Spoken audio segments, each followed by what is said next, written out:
Hi everyone, come on in. Look at what my cup says, Mrs. Always Right. That's me.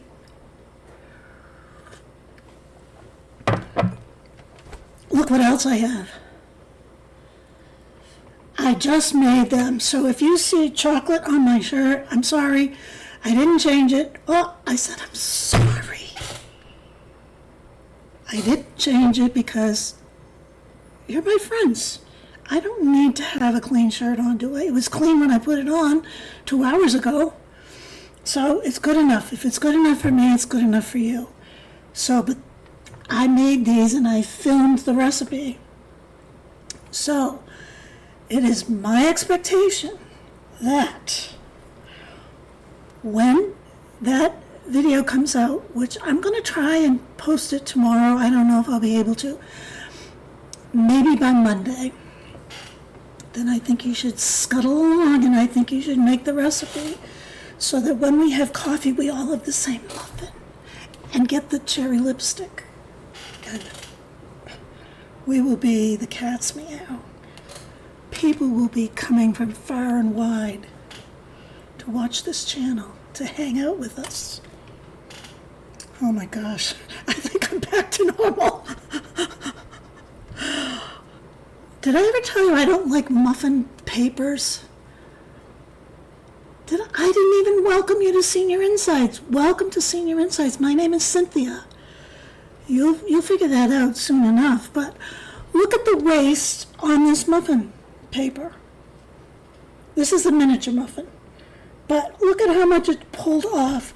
I always use to spray the muffin pan, but I figured, the recipe called for muffin liner, so I did it. And now I'm sorry.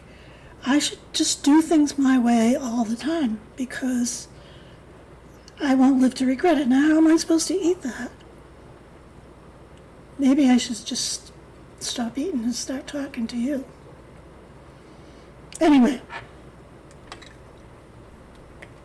did any of you get this magazine? I don't know if you have to subscribe or you have to be a member of AARP. I don't particularly like AARP. I don't like, well, never mind. I'm not going to say why I don't like it. But usually when I get these magazines, I throw them right in the trash. For some reason, this week when I got it, I didn't throw it in the trash.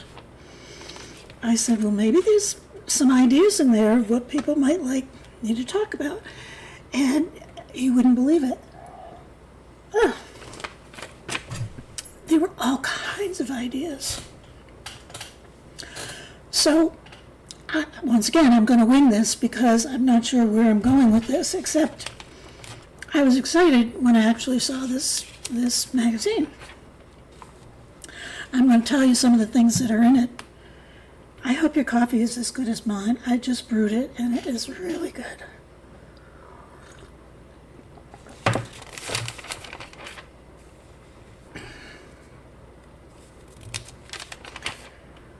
Okay, who liked The Karate Kid?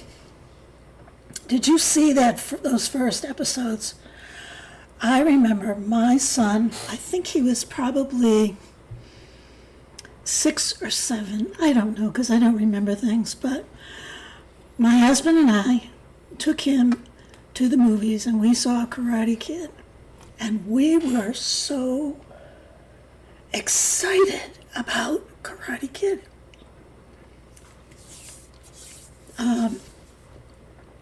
It was just so cool. I can remember coming out of the theater and my son was skipping between us, and it was in a nearby city, and the sirens are going and we're going across the crosswalk, and we were just high as kites over this movie because he won. He took on a challenge and he won. And he worked hard, and he was someone who was bullied. And he says he's in this magazine, the AARP magazine, Ralph Macchio, or Macchio, whatever his name is, says that he's been playing an underdog for the last 40 years. And that made me think a little bit about us, because I have always felt like I was the underdog. Always. I have never felt like I was king of the mountain. Once again, I think a lot of this is perception, how we see it, how we are in our age, what our parents were like, developmentally where we were. But I'll tell you, I was never king of the mountain. I was never picked to be on the team. I was always like the last one.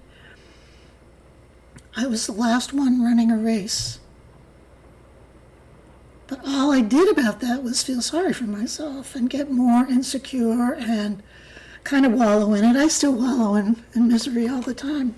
So, like I said, practice what I preach, because what I'm preaching is tested stuff. So anyway, what Ralph Macchio, the Karate Kid, actually wanted to do, he wanted to be a dancer. He wanted to be another Gene Kelly, but he ended up being an actor. I guess he was in 8 is Enough, and he was in The Outsiders. I don't see, that was a movie and he didn't see it. This is sweet about him. He, despite the fact that young girls, thought he was really awesome, and he was kind of an idol, a teen idol, like we talked about Richard Chamberlain, for that generation. He was in love with his high school sweetheart, and he married her, and he's still married to her. He said no other woman ever interested him. He was never tempted, when they get into the fame and they get into the money and the drugs and the fame. I hope that doesn't happen to me. Too much fame can not be good for you. You can not be yourself. Anyway, he wasn't a martial artist. He just took it up recently. And now there's a new sequel on Netflix. There's another series, and I think this is the 3rd season. I think it's going to be the last season. So, if you really liked Karate Kid, the first one, I started watching the second one, and he is the sensei, and his nemesis is also a sensei, and they sort of have a love-hate relationship. It's kind of entertaining. I didn't love it as much as I did when I was younger and when my son was into it, but I enjoyed it. So I would say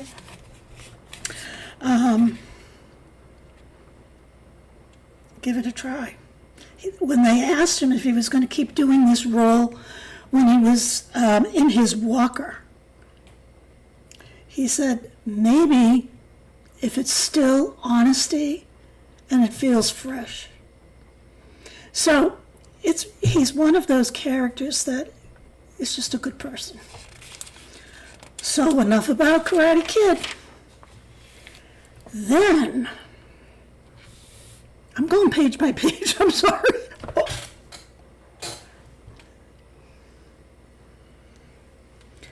Red, white, and fruity. There's some great recipes in here. I'm telling you these things because I throw these things away usually. And what I'm doing is I browsed through it and I said, wow, there's a lot of good stuff in here this time. So they have a thing, Independence Day sweeter, with these no-bake desserts. The 4th of July trifle. Well, everybody knows how to make a trifle. But maybe I'll do a video on one of these trifles. Or dairy-free red, white, and blue frozen cashew bars. That sounds kind of interesting. Let me see if I can show you the picture. That's that. And there's the trifle. Ah. And what are those little berry cups? Yogurt panna cotta with red and blueberries. Yogurt's Balances the richness of the cream. This is easy to make ahead. And then the 4th of July icebox cake. Those always look so good. I wonder if it's a punch cake.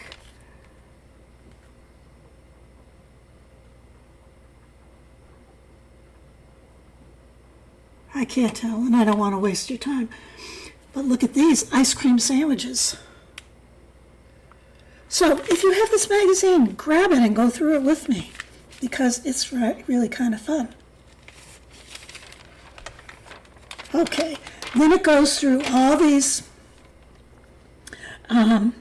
state parks where there are great trails. Now, I don't know if we're into that or not. I'm not, but I like state parks. And if I was at one and I was capable of walking, I would walk a trail. I climbed a mountain once. Did I ever tell you that? I cried when I got to the top. And it was much easier going down, but going down you have like momentum, and I was running to get down as fast as I could. And I was afraid I was going to go pitch face first. That was the last mountain I ever climbed.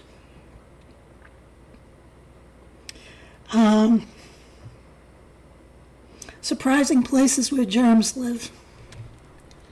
I don't know if we really want to talk about germs. We got enough misery in our lives, but I'll tell you anyway. Okay, spice containers.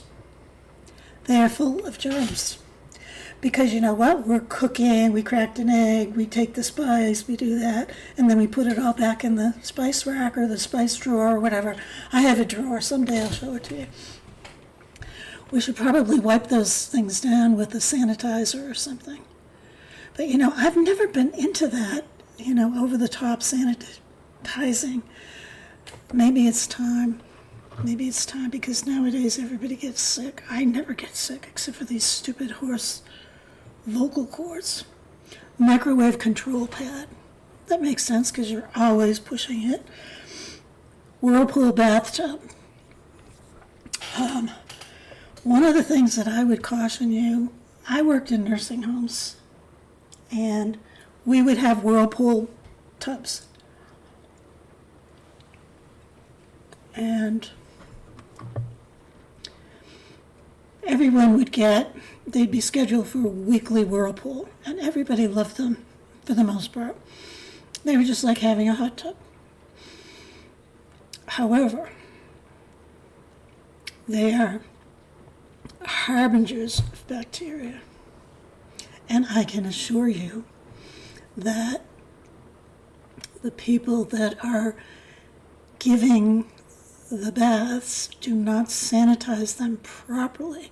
I mean, if they're used correctly, they're perfectly safe and they're a good thing.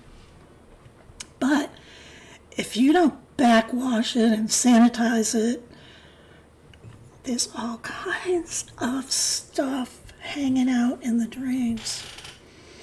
Now, I have a hot tub. I know that hot tub is maintained. I know it has the correct chemicals and stuff. So I'm not concerned about it, you know, being a harbinger of bacteria. However, I can see if it wasn't maintained that it would be. So just be aware, if you have a loved one in a nursing home that has whirlpool, you know what we used to use them for? Someone who's incontinent, where did they go? Right in the whirlpool. That's disgusting. I can't believe I participated in that. This was many years ago. I wouldn't do that now. And I didn't personally do it because I was the boss. But that's what we did. And the laundry room, it says, you'd think it'd be one of the cleanest rooms in your house, but warm and moist environments are hot spots for bacteria and mold, especially if you have it in the basement. Okay, enough about bacteria. There's a thing in here about giving your dog too many treats. Well, we already know that Quinny gets too many treats because she eats the whole bag. I've been really stingy with the treats since she did that last mischief, and then after she ate my muffins, she's on the you-know-what list. No, she's not. I love that dog. Then, okay, now, summer escapes, and that is all about books. Now, in videos past or in comments past, people have asked me if I would like to talk about books. If I could talk about books. Well, I would love to talk about books, but I don't feel as though I'm really qualified. If you ever read some of the reviews on books, they are so articulate and they get into so much depth and they analyze the whole story. I'm not able to do that. I'm not a good writer. Like I told you, I'm not the sharpest knife in the drawer. I have wisdom. That's what I have going for me. But I have read some really good books lately. And that got me thinking, there's no reason why I can't share with you the books that I've read and say, I really think this is really great and why. And then you could, if you chose to, you could read it. But here's all kinds of books that are listed in AARP that sound very interesting. The Dog Will Change Your Life. This Dog Will Change Your Life.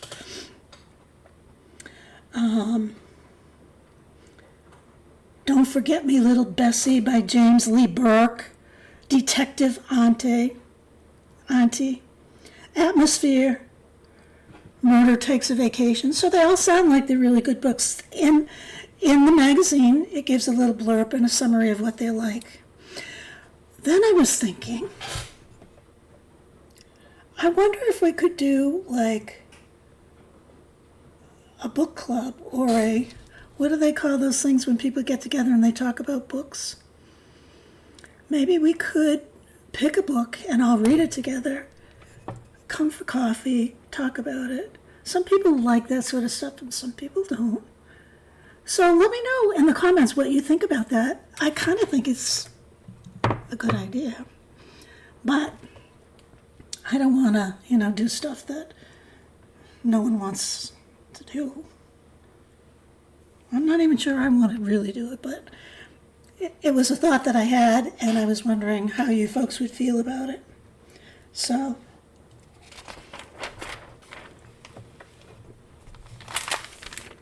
what else? This fits in with our reminiscing about some of our teen idols and stuff, except I've noticed this magazine caters to the younger folks. And when by younger folks, I mean those in their 60s, not their 70s and 80s and 90s, like we are.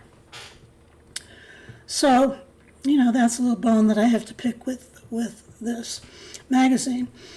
But they say that classic hits and viral videos are making a comeback. Like Love Grows Where My Rosemary Grows by Edison Lighthouse. That was in 1970. Vienna by Billy Joel, 1977.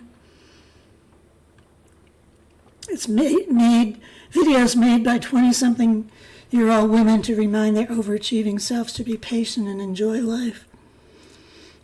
The lyrics are slow down, you're doing fine. The Copacabana. So the younger folks are starting to like these songs because they can sort of relate to some of the lyrics. Well, it's nice that they can relate to the lyrics because you can't understand the lyrics for the modern music today, in my opinion. And then they do a whole article on the Doobies, which I'm not going to talk about.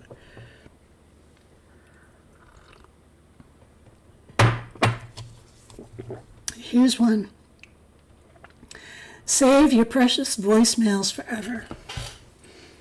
So the only thing I can say about this is my husband did the answering machine message on our answering machine. And I saved it for a long time. one time when his passing was really pretty fresh, I accidentally called the house number, and he answered the phone. It was creepy. I found it kind of upsetting. A lot of people have recordings, voice recordings, and just imagine my kids are going to have all these videos. I think they call this legacy videos. The funny thing is they probably don't even watch them while I'm alive. I suspect they won't watch them when I'm dead. But they might. Who knows? But anyway, there's a way you can save your message, and it tells you in here. I'm not going to go through it or not. So if you want to save those voicemail messages. Now, another thing that my husband did, my daughter gave him many, many years ago, The Night Before Christmas, and it was a recordable book. And so he read it and he recorded it. And so his voice is there telling the story about the night before Christmas.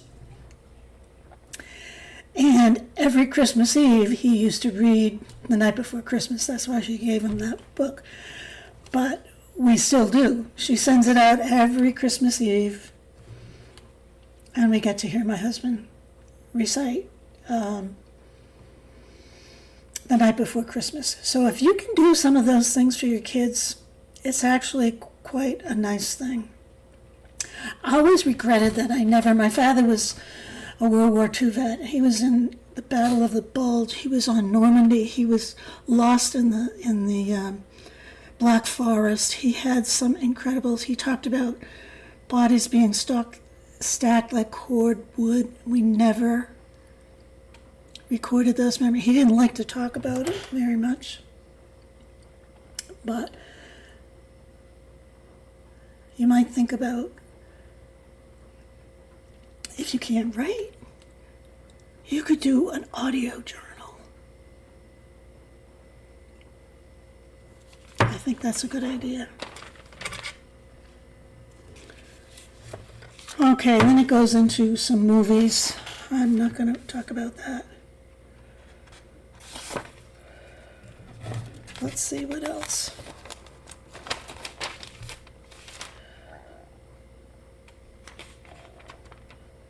There is something about what you need to do when you have a late life divorce. So I'm not going to go into it, but maybe at one point I will. But if you're getting a divorce or you're thinking about getting a divorce, it's called the 10 Commandments of Late Life Divorce. So I thought that was kind of interesting. And here's another one. I'm telling you, this magazine is full of stuff today, this week, this month, whatever it comes out. Learning resilience is never too late to start. Well, we've talked about resilience in some of my really early videos. We're all resilient. If we've made it this far, we have survived things that not many people have survived. We've had maybe troubled childhood, maybe troubled marriages, maybe abusive marriages, maybe difficult children, truant children, juvenile delinquents. Maybe we've had stillbirths, cancer, bankruptcy, all those things. And we have survived. We've survived. We are resilient. I'm talking about books again. There is a book review in here, and it sounds like it's a really good book. It's called My Wild Ride Through Appalachia, and it's about how job loss, the pandemic, and cancer scare led me to rediscover my love affair with America. And it's, the book is called The Mailman. And someone who lost his job, I think he was a marketing specialist, and he became a mailman. And so it's a story about his persistence and his resilience and his experience and what he learned about being a mailman and how wonderful that it actually was. I think we've done enough of this. My coffee's getting cold.